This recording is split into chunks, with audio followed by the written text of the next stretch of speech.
Good afternoon. My name is Emily Lettergerber. I'm the manager of marketing and events at the Anti-Cruelty Society. For 111 years, the Anti-Cruelty Society has provided an open door for Chicago's neediest animals. Our mission of building community of caring by helping pets and educating people is evident in all of our programs and services. And it's what we'll be discussing today and the next several Tuesdays at 4:30 on this live, interactive, call-in television program brought to you by CAN TV 21. During the next 25 minutes, we'll be discussing the Anti-Cruelty Society and the work that the organization does on behalf of the animals and our community. We will invite you to call in with your questions to 312-738-1060. Our phone lines are now open, so feel free to call in. My guest today is Dr. Robin Barbiers. She is the president of the Anti-Cruelty Society. Today she's going to tell us a little bit about the inner workings of the society by starting off with our mission. Dr. Robin, tell us about our new mission. Hello, Emily. I'm glad to be here today. We just recently changed our mission statement. It was a little dry and it didn't really express all of our programs and services. So our new mission statement is building a community of caring by helping pets and educating people. And how did you come across actually getting to that mission? Changing our mission statement was a year-long process. When I first started in 2008 at the Society, I looked at our old mission statement, which was that we exist to prevent cruelty to animals and advance humane education. But it really didn't address everything that we do. We're known for our adoptions, and it really didn't address that. So we wanted to broaden the statement. We wanted to bring community into it because we are a community of caring, and we invite a lot of people to join our community of caring.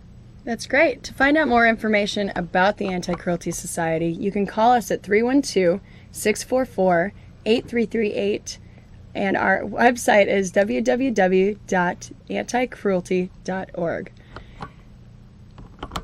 Now, after coming to that conclusion on the mission, you said that we do help a lot of animals. How do we help them? I know a lot of people know that we have adoptions, but as far as adoptions go, what do people need to do to come and adopt an animal? Well, first of all, our adoption center at 510 North LaSalle is open 7 days a week. We are open from noon to 7 p.m. during the week and noon to 5 p.m. during the weekends. But to adopt animals, you need to be 18 years old.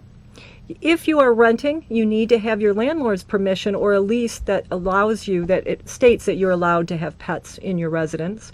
We prefer that the entire family is present during the adoption process. And if you're adopting a dog and you are introducing it to another dog, we highly recommend that you bring the dog in for a meet and greet to really increase the chances that the adoption is going to be successful. Okay. And when you do bring in your dog for a meet and greet, do you then introduce the dog on site to your dog, or how does that work? We do the introduction in our facility, and if you need some extra help, we have behaviorists on staff that can also assess the interaction and to make sure that the interaction is a positive one and can give you some helpful hints on the introduction. That's fantastic.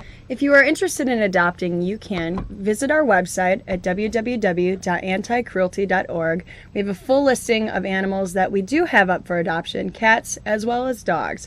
Or you can call us at 312-644-8338 and actually ask what we do have available after 11:30 a.m. Our adoption center is open at noon to 7 on weekdays, and noon to 5 during the weekends. And I'm very proud to say that we adopt about 5,500 animals each and every year. Most of those are cats, and at any one time we have more cats in our facility than dogs. That's normal nationwide, about 3 cats for every dog. And actually right now, speaking of cats, we have a cat promotion going on. We like our cats, and we want people to know that used cats are better than new cats, right, Dr. Robin? Yes, and cats make excellent pets, especially in an urban environment. And for those people who may work or travel a lot, a cat is a really good option. That's great. Cats and dogs are both fantastic pets. And if you would like more information, you can visit our website at www.anticruelty.org. And our adoptions include quite a bit. We have a very low-cost fee for adoption, and that's available on our website. But the adoptions include sterilization, because we believe that all pets should be sterilized to help prevent overpopulation. All animals that go through our adoption center have a veterinary examination. They're up to date on their vaccinations. The animals are microchipped, which is really important. So if an animal gets out or gets lost, it can be traced back to the owner. Also, all dogs are heartworm tested. Cats have feline leukemia testing. The dogs come with a collar and leash. The cats come with a carrier. And we provide 15 days post-adoption veterinary care. Should your animal be incubating a disease that we can't determine at the time of adoption, but if it becomes ill, we will provide veterinary care. That's fantastic. Is there anything else included in the adoption? I think unconditional love. That's great. That's great. For those of you who are just joining us, I am Emily Lettergerber. I'm the manager of marketing and events at the Anti-Cruelty Society. I'm here with Dr. Robin Barbiers, the president of the Anti-Cruelty Society, and we are welcoming your calls. We're here on CAN TV 21, and if you'd like to call in, our number is 312-738-1060, and we would love to take your call. Now, Dr. Robin, you just told everyone that we do spay and neuter our animals. We have a spay-neuter clinic, a low-cost spay-neuter clinic, actually. Can you tell us more about this? Yes. The Anti-Cruelty Society has the city's largest and oldest low or no-cost spay and neuter clinic. We firmly believe that sterilization is the answer to pet overpopulation. And so we strongly encourage everyone, and you don't have to qualify for our services. Some other clinics you have to be on public assistance to qualify for a low cost. At our facility, everyone can take advantage. Again, we feel very strongly that spaying and neutering your pet is essential for both your pet's health, but also to prevent overpopulation. If you'd like more information about our spay and neuter clinic, you can actually contact us at 312-644-8338, or you can visit us on our website at www.anticruelty.org, and there's a full listing of services that we offer at our spay and neuter clinic. We also offer a low-cost charity clinic. We do. The Anti-Cruelty Society for many, many years has provided a charity veterinary clinic for those people who otherwise couldn't afford care for their pet. You do need to qualify for this service, however, and the qualifications and more information can be found on our website. I will also say that a lot of people worry about our spay and neuter clinic because we do such a high volume. Our veterinarians perform about 12,000 surgeries a year, which is pretty phenomenal. But we have 6 full-time licensed veterinarians on staff that provide care for our shelter animals, for our charity veterinary clinic, and for our spay and neuter clinic. What are some of the myths that people think when they would like to get their pets spayed or neutered? I know there are some myths out there that actually stop people from getting their pets neutered, but they aren't always true. Do you know about those? I absolutely do. I am a veterinarian, and I've heard almost every story. A lot of people think their pet's going to get fat after they're sterilized. And yes, your pet may start gaining weight as it ages because you're still feeding it as a puppy. You need to feed it according to its lifestyle and its age. So that's one of the myths. One of the other myths is that, your dog or your cat needs to have a litter to be happy. Animals reproduce out of instinct, not out of emotion.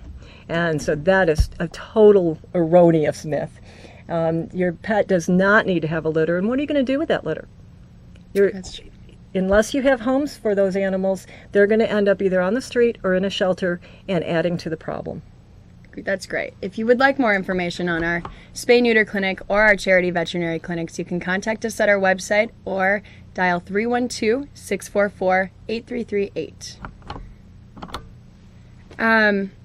We also have rehabilitation and treatment centers, Dr. Robin. We have these because we want to save as many lives as possible. Can you tell us a little bit about our rehab treatment Absolutely. centers? In the last 3 years, we have built 2 centers, the Virginia Buttsberger Cat Clinic and the Bruckner Rehabilitation and Treatment Center. These centers are for those animals that have a mild disease that is curable, that is treatable. For example, upper respiratory disease in cats is a very common problem, especially in a shelter environment because there's so many animals that are commingling. And so they're very susceptible to upper respiratory disease. In the past, these animals have had to be euthanized because there was not a place to care for those animals. Because of these 2 treatment centers, we're able to treat these animals, get them healthy, and then get them forever homes. And we save about an additional 1,000 animals a year because of those 2 centers and the dedicated staff that takes care of them. It takes a lot of work, veterinary time and veterinary assistance time to provide that care. And our staff does love every single one of our animals. So if you'd like to come down to the Anti-Cruelty Society to see some of these animals, our adoption center is located at 510 North LaSalle, and you can see it for yourself. If you're just joining us, my name is Emily Lettergerber. I'm the manager of marketing and events at the Anti-Cruelty Society, and you're watching CAN TV 21. I'm here with Dr. Robin Barbiers. She is the president of the Anti-Cruelty Society. She's also our expert veterinarian. So if anyone has any questions, please give us a call at 312-738-1060. We are taking calls, and we would love to answer your questions. We're here talking about the Anti-Cruelty Society as a whole right now. Dr. Robin was just mentioning that we do save lives, many, many lives throughout every year, cats and dogs, and we try to find homes for them as well. But we also do a lot with behavior and training, and we do offer training classes. Can you speak to that a little bit? We do. We have a school of dog training classes. What we have found over the years is that people often will want to give up their pet because it's ill-behaved. They have behavior problems. And so we decided that we needed to help those people and provide dog training classes. We have everything from wee ones for young puppies to puppy socialization to dog training 101. And we even offer canine good citizenship, which is advanced training, allowing your dog to be used as a therapy dog. So, and everything in between. They're low cost, they're convenient because they're downtown. And we're very happy, and we feel we're very successful. Promoting responsible pet ownership. It's really important that you have a well-behaved pet. That's absolutely true. And if you do have any issues with your pets and you just don't know what to do about them, don't give up on them. We've actually got a behavior hotline. Can you speak to that a little bit? We do. Again, years ago when we started looking at why people gave up their pets, many of the times it was for behavioral problems and easily correctable behavior problems, but people just didn't know what to do. And so we have behaviorists on staff. We have a free behavior hotline that anyone can use, and we answer calls throughout the country, not just in the Chicago area. Most common issues are cats not using the litter box. And with dogs, it's either aggression or, again, housebreaking, always an issue, and people needing advice on how what the best method is to housebreak that puppy. Our behaviorists also use positive reinforcement only for training. We have learned over the years that is a much gentler method of training, and the dogs or cats respond much better to positive reinforcement than other methods. And you can train your cat. That's fantastic. If you are looking to call our behavior hotline and are having issues with your animals, you can call us at 312-644-8338 and dial extension 343 for our behavior hotline. You can also go online to www.anticruelty.org and get a list of our training classes that we offer through our School of Dog Training. If you're just joining us, my name is Emily Lettergerber. I'm here with the Anti-Cruelty Society, and I have Dr. Robin Barbiers with me. We're here on CAN TV 21. If you do have any questions, please call us at 312-738-1060. Dr. Robin, we also have a community outreach program, and in this program and in our mission, we talk about educating people.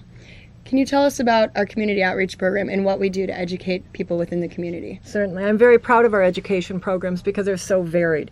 We have everything from pet first aid classes. People are very interested in that. Pet CPR classes. What to do in an emergency. How to prepare an emergency kit for both your family and for your pet. People sometimes forget about that pet and that they will need help during any kind of emergency also. But we also provide anti-dogfighting messages. Safety around animals, very important for people to know, both children but also postal workers and utility workers, how to react safely if you're going into someone's yard and there's a dog there. Well, I'm very proud of our after-school program that we just started. This is a program for at-risk high school youth teaching anti-violence messaging. It's a semester-long program. There's 2 semesters, and the students come in, they to help take care of the dogs. They learn compassion. They learn coping skills when they get into a situation that may lead to violence. I think it's a very innovative program, and we're very excited about offering that. And it does look like we have a call. Can we take that call? Hey, thanks for taking my call. You're welcome. Who do we have on the line? My name is Steve. Hi, Steve. Hi, Steve. Hi. I just wanted to ask, is there a certain age when you really can't train a dog anymore? No. No, that's another myth, that you can't teach old dogs new tricks. Any age. It might be a little harder, especially if you're trying to break a bad habit. It will take maybe more patience on your part and some consistency, but even the old dogs can learn new tricks, and old cats too. And we do actually offer classes for older animals as well within our dog training school. So if you would like for more information on that, you can visit our website at www.anticruelty.org or call us. And you can even call our behavior hotline if there's something particularly that you're trying to address with your dog. Thanks, Steve. So going back to our outreach program, next fall we're going to be starting some early childhood programs. Okay. We're going to be offering a program for a caregiver and a 3 to 5 year old. I'm not sure what you call fantastic. them. 3 to 5 year old, teaching skills of compassion, teaching how to take care of that pet. We're also going to be going into some underserved neighborhoods, some neighborhoods that have the highest incident of dog fighting, and trying to reach those really young children to try to teach them compassion and respect for all living things long before they get exposed to some violence. And speaking of violence in the community and dog fighting, we actually have an investigative and rescue outlook and group within our organization that go out there and they try to educate the public about dog fighting as well as make ambulance calls. Dr. Robin, can you speak to this a little bit? Yes, we have a field service department. We have several vehicles and people on staff that are humane investigators for the state of Illinois. So we do take people's complaints, either written complaints or call-in or email complaints about animals in their neighborhood that may be neglected or abused. And we will go out and investigate that. Now, most of these cases are, as you mentioned, an education. People may not realize that by law, if your animal is outside, you have to provide proper shelter for it. You have to provide food and water. And the water is an issue in the cold weather. Ice doesn't work as water. You have to make sure that your animal has fresh water. Most of our calls are education. The more serious calls we refer to the police department or the sheriff's department. And we're very fortunate here in Chicago that the Animal Crimes Unit is so strong. Most cities don't have that. But we do, and we can refer those really serious cases because our investigators, you need a police involvement in those cases. And you just said that you do educate people about things such as winter weather conditions. Is there anything in particular that our listeners should know about as far as keeping their pets safe in the winter? Well, there's a lot of issues, I think, especially right now with the bitter cold, making sure your animal has proper shelter. If your animal lives outside, hopefully it doesn't. Hopefully it's just going outside for its walk. But on a dog, if it lives outside, or even a cat who lives outside, has to have a house. It has to be watertight and windproof, and it needs bedding, and it needs a floor that's off the ground to keep it warm and dry. Okay, well, thank you, Dr. Robin. If you are just tuning in, I am Emily Lettergerber, Manager of Marketing and Events for the Anti-Cruelty Society, and this is CanTV 21. I'm here with Dr. Robin Barbiers, a president of the Anti-Cruelty Society. If there is any information that you are looking to get from the Anti-Cruelty Society, you can visit our website at www.anticruelty.org or call us at 312-644-8338. Now, since we started, we've basically covered what we do at the shelter. We've covered our adoptions, we've covered our mission statement, we've covered our low-cost spay-neuter clinic, charity clinic, and training and behavior hotlines, as well as community outreach and our field service. But we also, we can't do any of this without our volunteers. So Dr. Robin, do you know anything about our volunteer Yes, program? we love our volunteers. We love have our volunteers. about 500 very dedicated volunteers. These are people who, like our staff, love animals and want to help animals, and they dedicate and volunteer their time with us. There are many volunteer opportunities. There are opportunities to volunteer down at our facility where you can help with adoptions, with socialization of animals, walking the dogs, socializing the cats. Washing the dogs, very important. A lot of our dogs either come in very dirty, need some grooming to make them more adoptable and look a little bit better. We also have volunteers in our clinic that help with recovery and some of the medication of the animals. We have office staff that help us, sometimes stuffing envelopes, putting on mailing labels. Very important function, not maybe the most glamorous function, but very important, and we need that. One of my favorite volunteer programs is something called Busy Fingers. These are people that come and help sew. They make cat toys for us, they make cat beds for us, they make dog beds and dog bandanas. So there's a lot of different opportunities down in our facility. We have a lot of volunteers that help with special events at Bark in the Park, which is May 1st. May 1st at Montrose which is Harbor. the 5K walk. We need a lot of volunteers to help register the participants, hand out food, and just keep everything organized. We also, if you want to help us at home because you don't have time to get down in the shelter, lots of opportunities. You can sew at home. You can crochet cat toys for us. You can do cell phone recycling. You can do administrative duties from home as well. A lot of computer work that would really help us out. And our foster parents, very important program. These are people that take in animals that may be underage or underweight or have minor medical issues and need a little extra time and need a little TLC, a little bit more than the shelter can provide in that kind of environment. And they take animals into their homes for short periods of time and get those animals ready for adoption.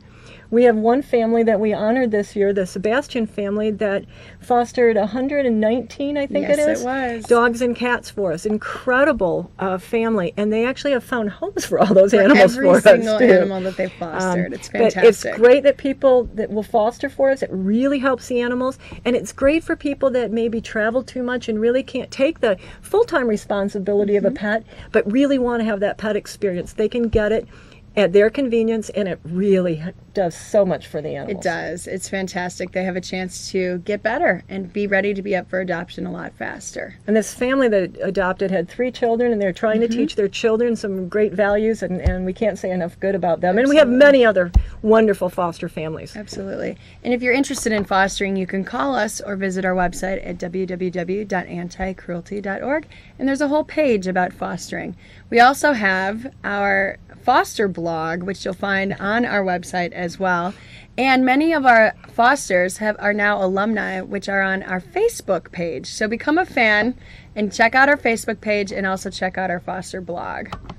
And I will say that I'm tweeting now too. And Dr. Robin is tweeting. And you can follow me on Twitter. Her name is Dr. Robin Barbiers, all one word, and you can get special tips from her on Twitter every single day. It's great, Dr. Robin. She's our expert. We also have a few more programs. Just quick programs. What's a quick overview on our SAFE program, our Pets for the Elderly program, and potentially our newest campaign? Our SAFE program is the short-term accommodations for emergencies. This program was originally started for victims of domestic violence that need a place to house their pet temporarily, or have people who have medical emergencies or home fires. But in the last year with the economy, we've also expanded the program to take in animals that are victims of foreclosure.